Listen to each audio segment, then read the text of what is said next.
یادم میاد شب سرد زمستون ما با هم میرفتیم تو خلوت خیابون، تو نم نم بارون با کشمه گریون، زیر لب میگفتی لعنت به زمستون، لعنت به زمستون. یادم میاد یه روزگاری ما با هم نشستیم دو درخت یادگاری، همه درخت رو بریدن، همه شاخه شکیدن، به جدایی که بین ما نفس که راحت کشیدن.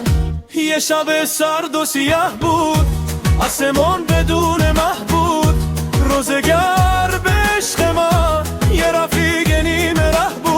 رفتی و دنیا بی وفا شد، زندگی دشمن ما شد، قصه تو عشق ما قصه اشتباه شد.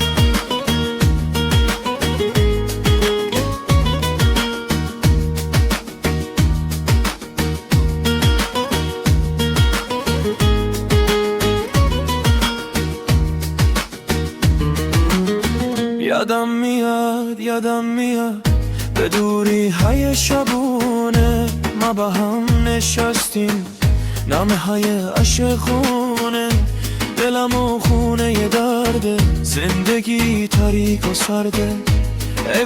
ایوار ماما این روزا دیگه بر نمیگرده، نه دیگه بر نمیگرده. عجب شبه بود شب آخر، شبی که رفتی سفر، شبی که یادم نمیره صد دفعه مردم تا سر.